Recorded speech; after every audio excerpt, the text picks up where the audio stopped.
It's June 2nd, and I'm with David Merker, and I want to ask you, first of all, David, how old were you when you first came to study at my parents' Cheder?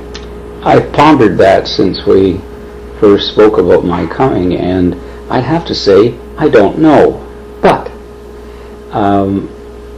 in my memory, I was always a student there, and I have heard from others that we students, the boys, would start at age 6 or 7, so I would guess that I began as a 7-year-old. I was a third in my family, so the other two were ahead of me, and I'm sure I was a tag-along. So let's make the guess of about 7 years old. And may I ask, I've asked everybody else this, what year were you born? 1931. So was I. Right. So we're the same age. Let's say about 60 years ago is when it began. Okay, so this would have been about 1938, just before the Second World War broke out. Right. Okay. And how many years did you study there? My studies continued until I was 16, so that would bring it to about 1947. Uh-huh. Okay. Now, I don't know whether at this stage you can differentiate your impressions from when you were a little boy and as you grew older. What do you remember? What are the first things that come to your mind about the Cheder? Okay, you leaned on the word first. So just the location of it, it was on Borden Street. I lived on Palmerston Boulevard, so it was 7 or 8 block walk for me. I must have been taken when I was very young, but I remember going and walking along College and then north on Borden Street and coming to the house, which on the exterior was just a little bit of a house, very narrow, and yet when you got inside suddenly became very large. So here was this little house, narrow, and I realized that the frontage was narrow, and then the house broadened out, 2-story. I think I may have been on the second floor once, but mainly on the first floor. My first memories was of the classroom being sort of in the center. The very front room was a living room for the family with a piano in it. Really? Yeah. Because I remember practicing the piano on the second floor. And I remember being up there, but initially not in that room. And then the kitchen, the kitchen was the third room back. Right. And I do remember that not only Mr. Suckle was a teacher, but Mrs. Suckle, especially my early memories of just the very beginning, was that she also taught, and often that was in the kitchen. As I sat at the kitchen table, and I would be taught, maybe with 1 or 2 others. But the main room was sort of that center one. And then I don't know when it happened, but the front room was also a classroom, and the teaching was not only Mr. Suckle himself, but also his 2 daughters, Sarah and Naomi. Who was your age and hated by all my contemporaries. Maybe. But Sarah was older, so maybe yeah, 8 years older than me. And so that, so I talked about the physical part of it. The classroom, the desks were not as nice as the desks that were at the public grade school that I went to. They were used desks. Yeah, they were used, and they weren't all the same size or shape, nor were the students the same size or shape. And I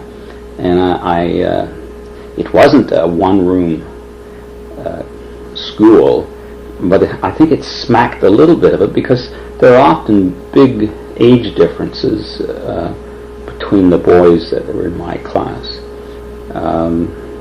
But there was a progression.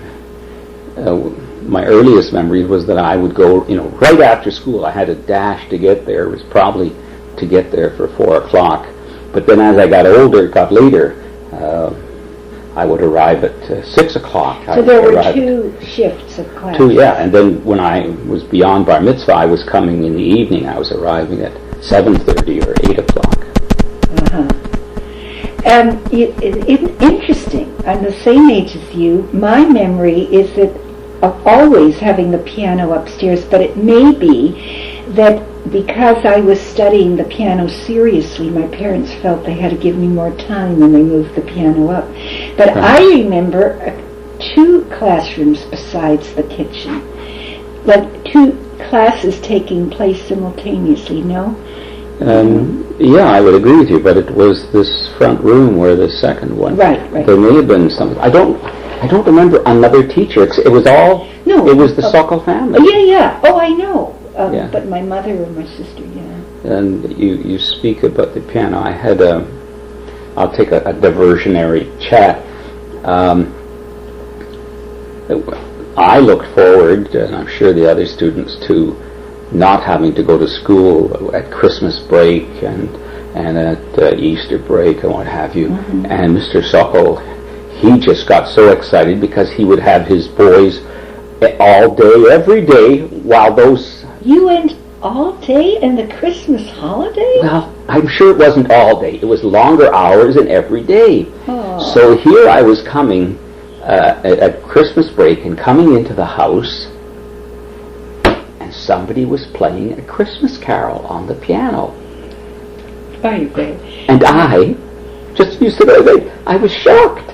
I mean, here was a house of Jewish learning and Christmas carol, but of course, I mean, it was music. Yeah. There was nothing wrong with the tune. Right. But, that's just one of those silly, childish shocks.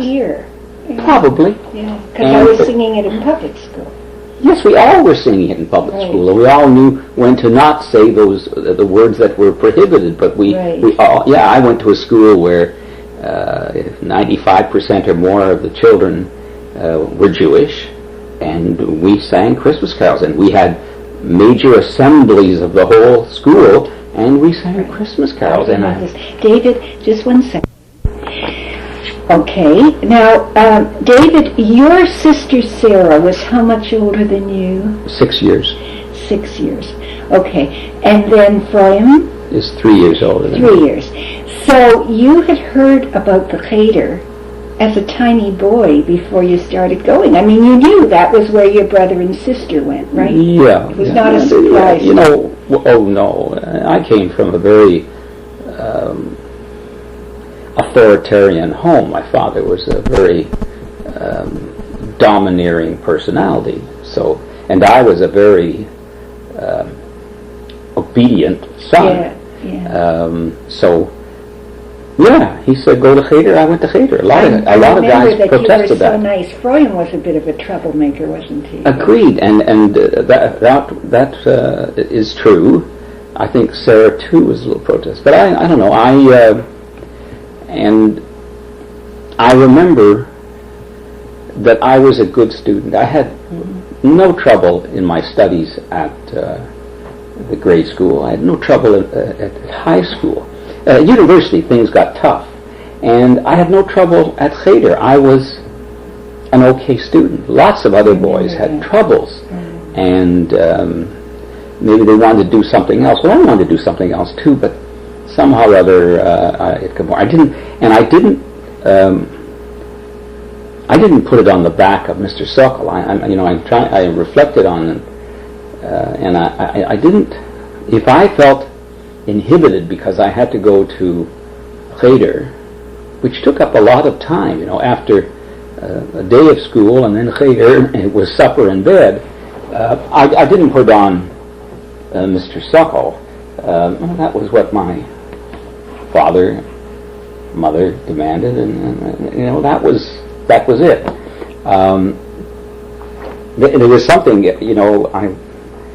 I would talk to my peers at school or elsewhere, and they would describe how the Malamed they were going to, how severe they were, because it was still, the Malamedim at that time still used the stick and to control the boys, which was stupid.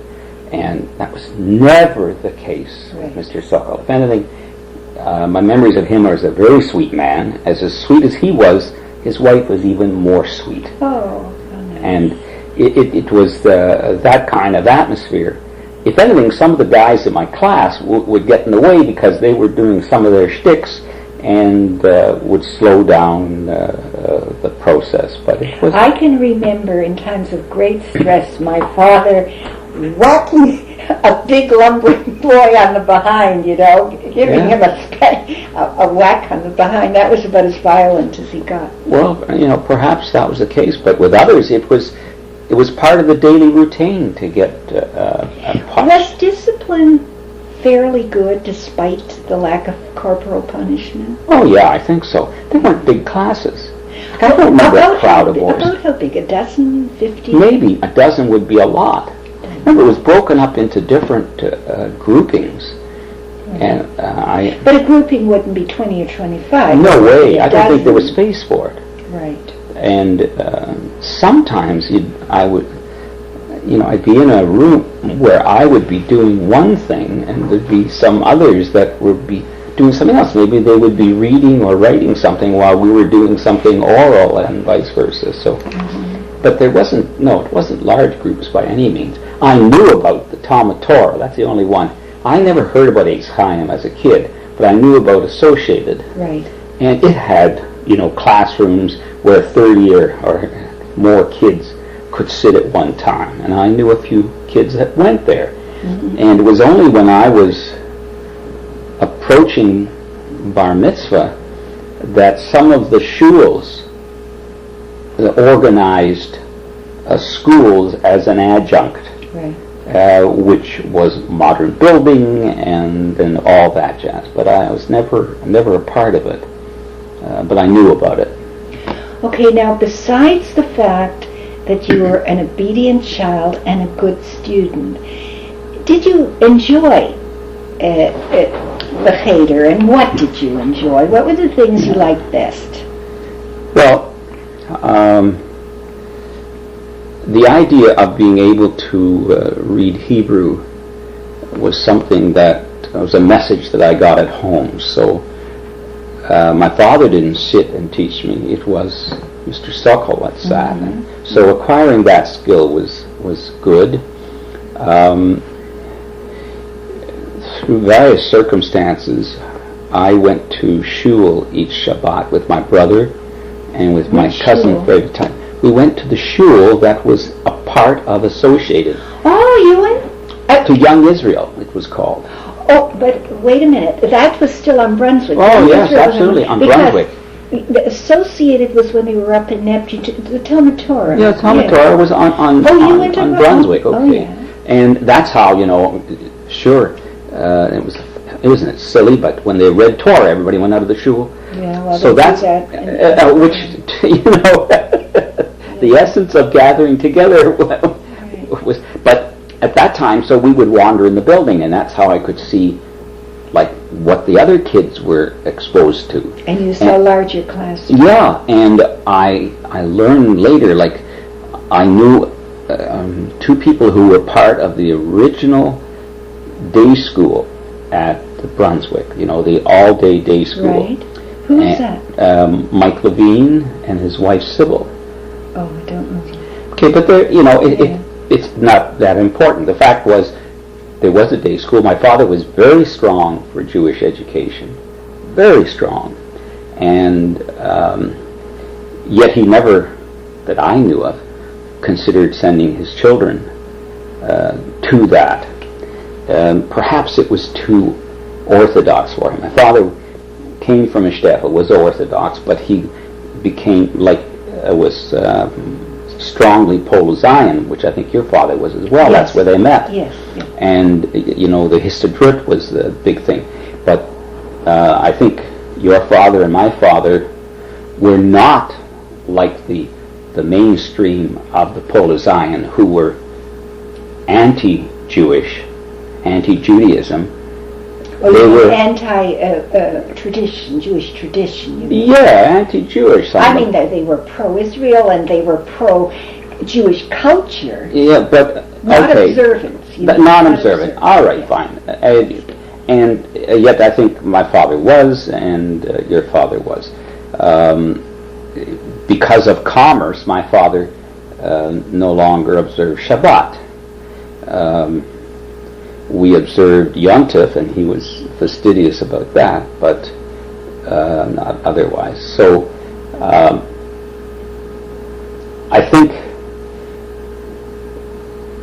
my siblings and I going to Mr. Sokol's Cheder fit in what my father aspired by way of Jewish education for us. Right.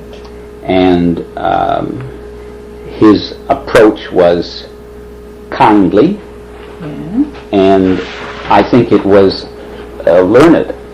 So you were asking me what did I enjoy. So I enjoyed acquiring the skills of Hebrew, and because I went to shul, to actually be able to read, and I had been at shul so much that I knew things, and you know how opera singers sometimes they slur a word, they take the last phrase of one word and link it to the other. I was doing that in Hebrew because I didn't know what I was doing. I was singing and then not knowing what the words looked like. I'm looking for the notes when I talk to your sister Sarah. It's not that I'm not, No. because I want to ask you, so please continue. So, that was a joy.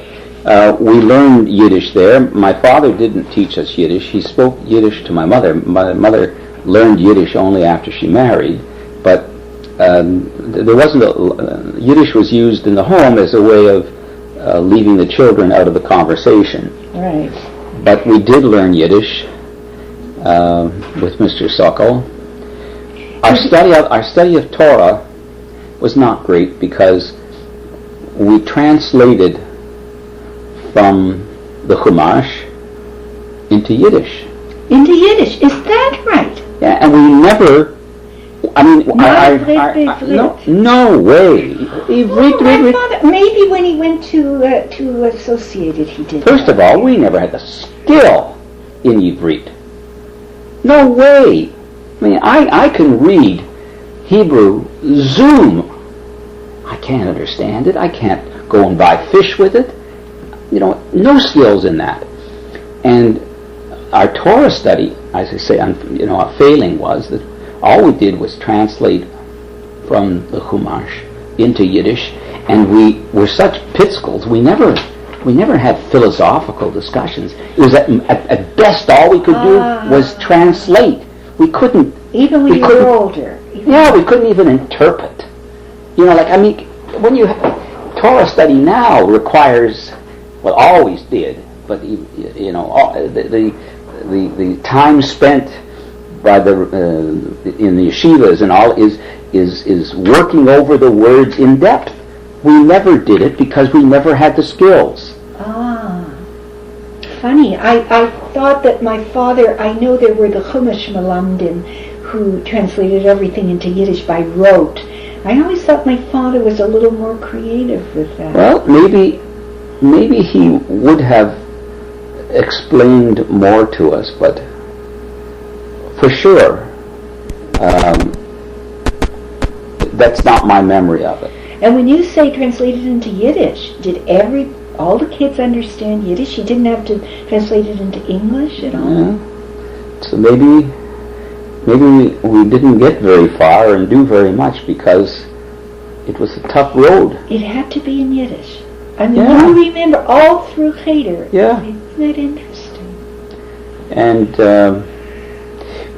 so, as far as having, I'll call it philosophical discussions about Torah, it didn't happen for me until I was an adult and very much removed from it. Not when you were 11 or 12 or... No. No, that's too bad. And we,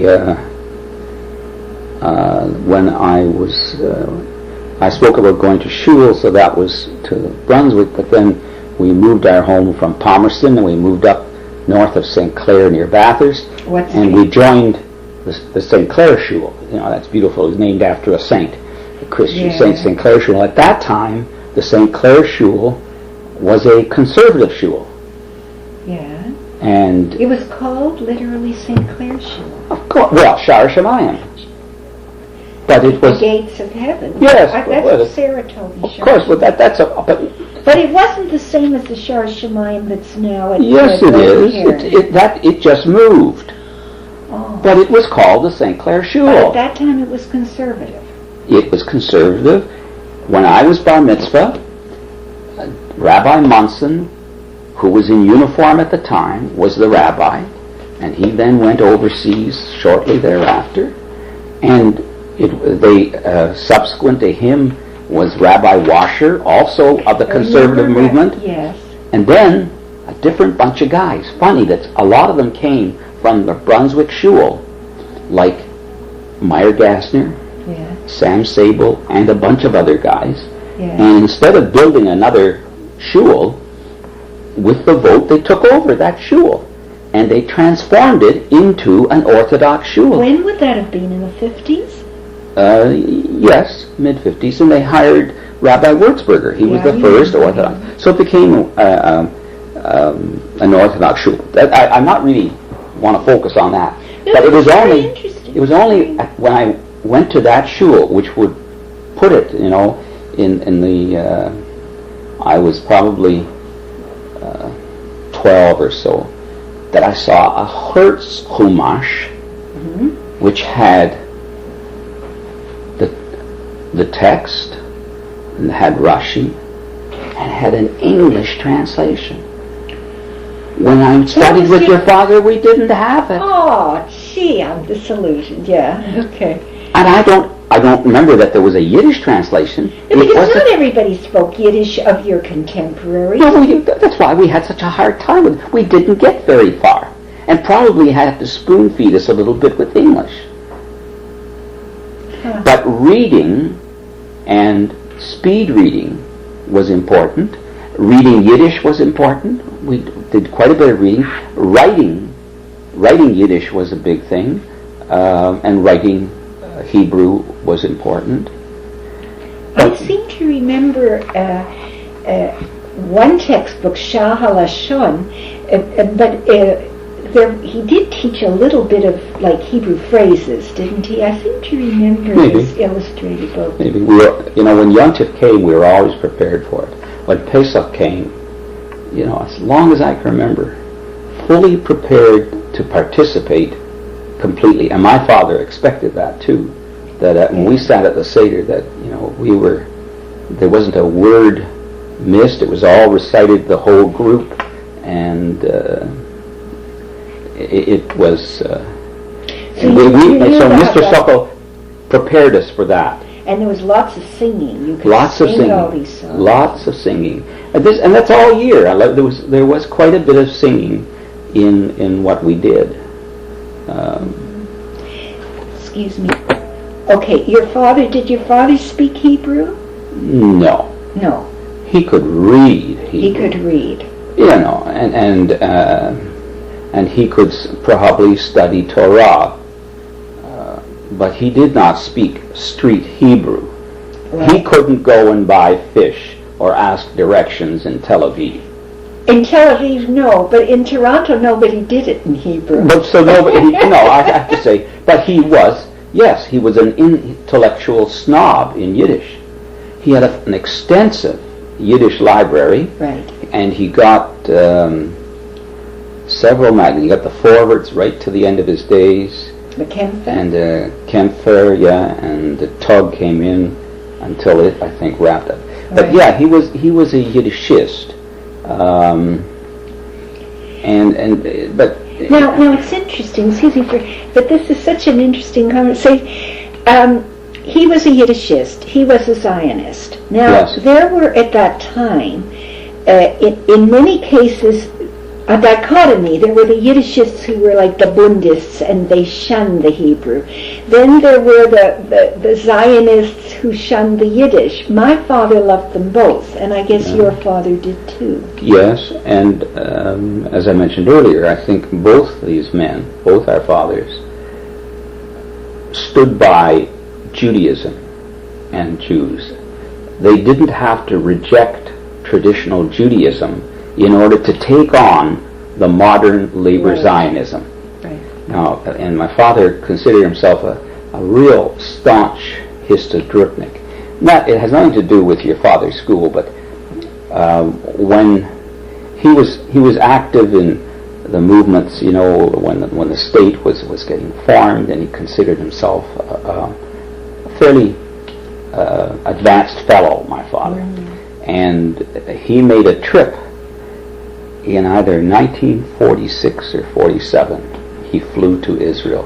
And I say flew to Israel. 46 or 47, before the state. Before the flew state. To Palestine. Well, I'll tell you about his trips to Palestine. That's earlier than that. But on that, you just didn't go. There were many, many stops along the way, just because of the limitations of aircraft, Sure. etc. And what was he going to do? He wanted, in an egalitarian way, to set up an essential industry in Israel. He was in the building business, and he knew of the importance of cement. Cement is the powder that makes concrete. Otherwise it's just sand and rock, but cement is the... So he knew the importance of it, and he believed that cement production in Israel would be very good. And he wanted to go, and he wanted to establish that because he was a Histadrutnik, and because he had money now, and he wanted to do that. Well, he came back very disillusioned because Histadrut owned the whole country, owned all industry, and the thing that he wanted to create ended up to be a part of Solal Boneh, which is a major construction conglomerate owned by Histadrut. But his heart was in that. He was always a big donor to Histadrut, and he wanted to personalize, even before the state was formed, to personalize his effort there. So, this was a man who was strongly Zionist, and yet still from the shtetl, and not ashamed to say that he was from the shtetl, and and to still have traditional Judaism as important. Now, I alluded to something else. Both my parents were in Israel in 1933. Really? Yes. My father at that time was in the wholesale fruit business, and he went on a trip. It was all by boat with my mother. You realize I was at Pittsburgh. I was 2 years and you old. went too? No, I was home. Who took care of you? We had a live-in maid, and we had aunts, etc. And they went, and they were away a long time. I have pictures of them in front of, and they entered through Egypt, and they visited Israel. I have, and this was to make contacts for his wholesale fruit business in the Mediterranean, etc. And did it come through? Did he import? Oh yeah, sure. He had been importing. He was really following it up, and also following a dream of visiting Israel. In 33, wow. Yeah. But there's lots of men in Toronto who were living in Israel in 33. But who were living, but who now now live in Toronto, sure. Really? But, so, I'm getting diverted. I'm getting talking about my father. No. Actually, I want to know about your father. It won't necessarily get into the book. But... I see similarities. Yeah. Your father was a Malamed, a school teacher. Yeah. Never moneyed. Right. My father was merchant. He could sell anything and put together anything. That was his skills. But they came from a certain source. What shtetl did your father come from? Stretton. Stretton. It's a rabbinical seat. The Stretton Rebbe, the Rabbi Langers. I'll have to. They were in Toronto. I'll have to look it up in the map and see if it was anywhere near where my father came from, which was Zambrov.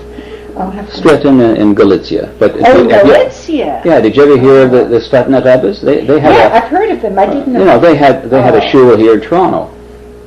Yeah. Okay. Stretton, Galicia. Okay. My father came from Poland on the Lithuanian border. Yeah.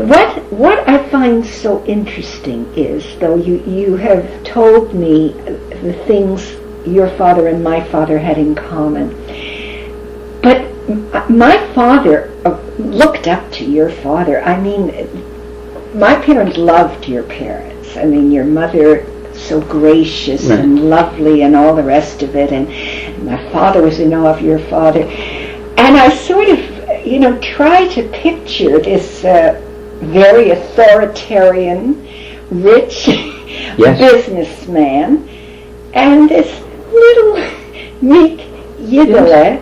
and maybe opposites attract in terms of temperament and economic position. But my The economic father position was respected- different, but I'd like to suggest to you Yeah. their attitude to Israel, their Yeah. attitude to Jewish people, their attitude to Jewish traditions were very close. Yes. That's why it fit. And that's probably why my father chose your father to be Right. the teacher. But in temperament, your father was very authoritarian, strong, and my father was sort of a Oh, little yeah. timid. Well, But if perhaps that was I had good. I had a home with a large library, you'd think that my father would have sat down and opened some books with me and my. He didn't. No, they were there, and why don't you read them? But it. He didn't spend that much quality time with you, is that Oh, it? some. Except some. to give you your instructions. Oh yeah, and probably. Well, I had more of my mother's temperament. That's why my mother and father got along very well. Right. There's a joke in the family, that everyone said. Look, I mean, they danced a great deal throughout their life, which was quite exceptional, even into their later years. And they'd say, what a fantastic couple dancing. Well, when most people didn't realize, when I got to dance with my mother, I realized it. My father may not have been a very great leader, but my mother could follow amazingly. And that, I suggest, was their relationship. She followed. David followed. I maybe had the benefit of seeing my sister fight my father, my brother fight my father, and they got nowhere. And I maybe had more of my mother's genes in me. And I... Did you feel that your father liked you, that he was pleased with you? Yeah, because I was an achiever. As I mentioned earlier, I had no difficulties at school, at Cheder, and that was a big thing. I'd come home with a 97 grade in mathematics, and his reply would be, "So what happened to the other 3 points?" Well, a bit foolish, but he was proud, and it didn't make for troubles for me. Yeah. Then my brother, he had troubles all the time with his school studies. Yeah. So he had trouble at home.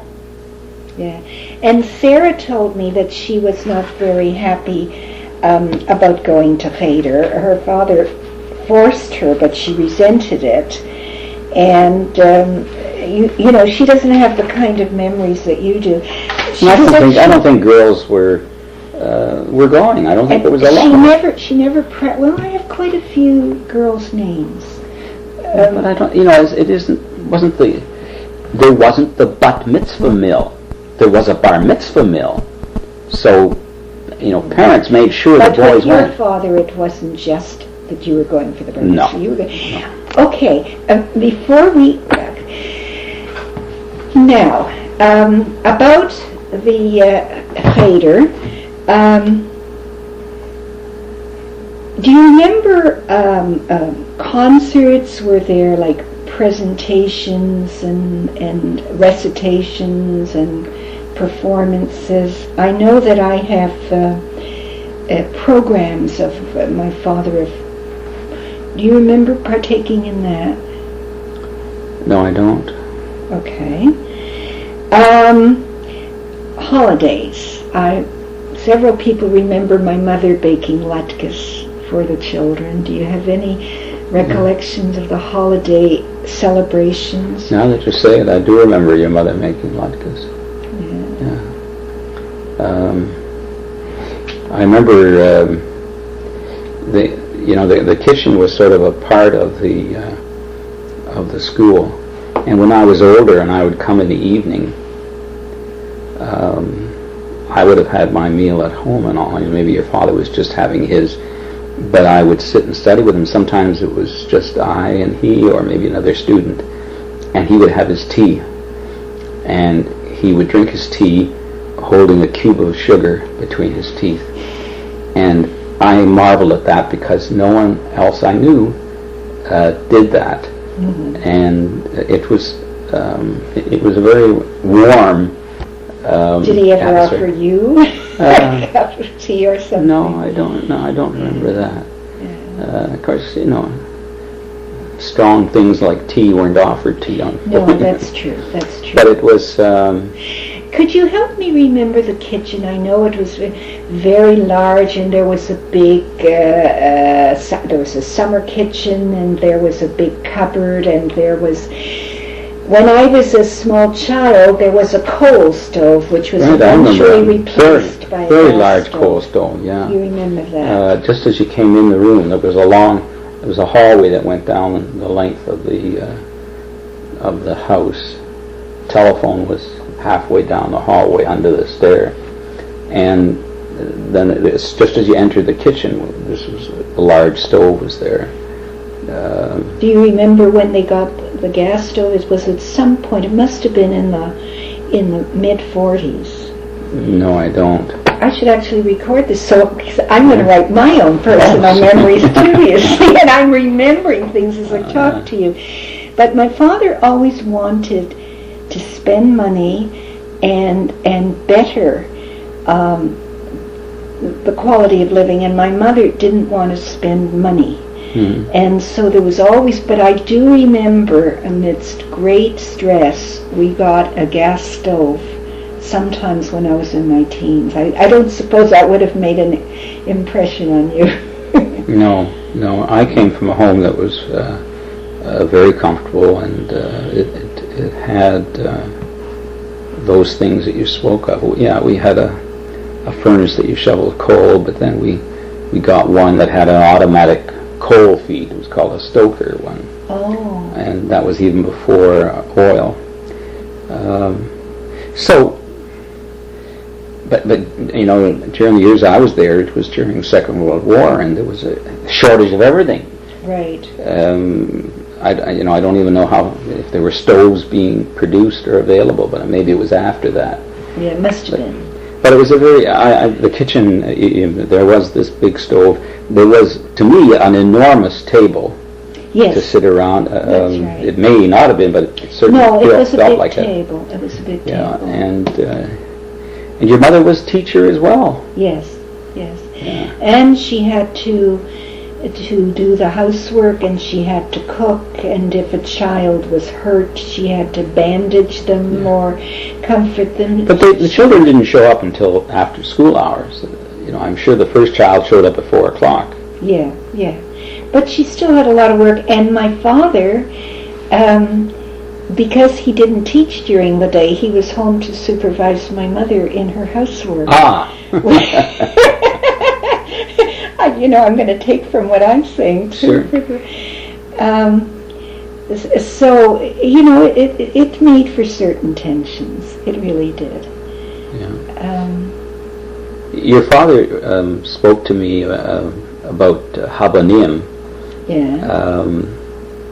And the value of being a part of it. And I think I may even have gone to Habanim meetings with you even. Oh, yeah, because I belonged. My sister did. Sarah did. I know I didn't join, but I did go to it. My brother was very excited by Hashomer Hatzair.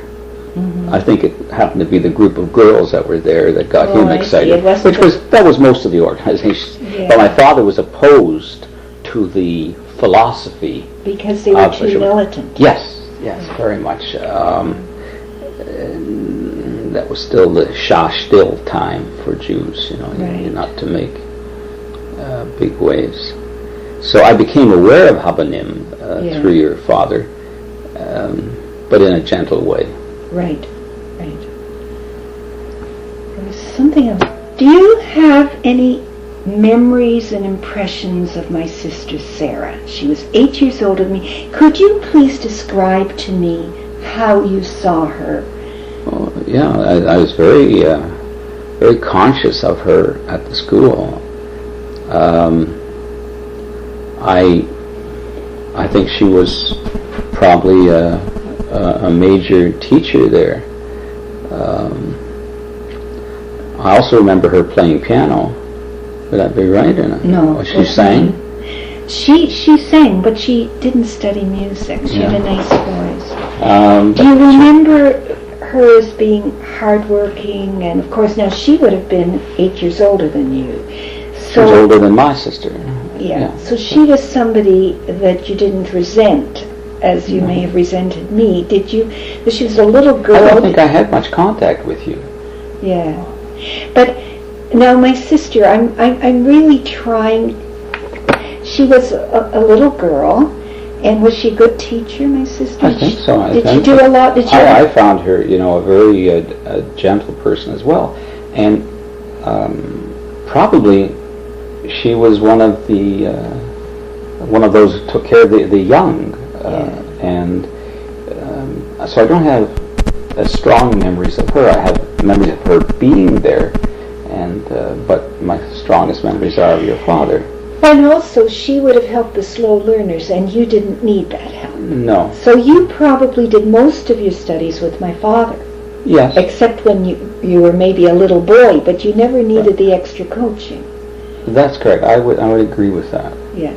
Now, by the time you reached your bar mitzvah and passed it, so when you were a teenager, didn't you feel sort of lonely? There weren't very many boys of your age in the Cheder. That's right.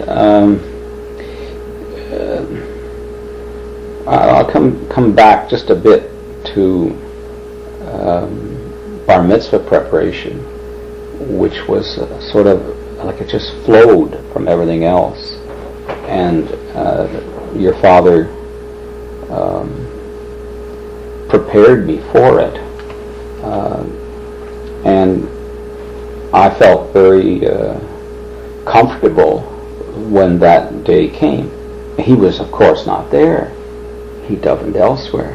He didn't come to your bar mitzvah? No. The bar mitzvah took place at Cheder, which was on St. Clair Avenue. And my father, in those years, he took the streetcar on Shabbos. He couldn't have I didn't know that. He stopped when he joined the Talmud Torah.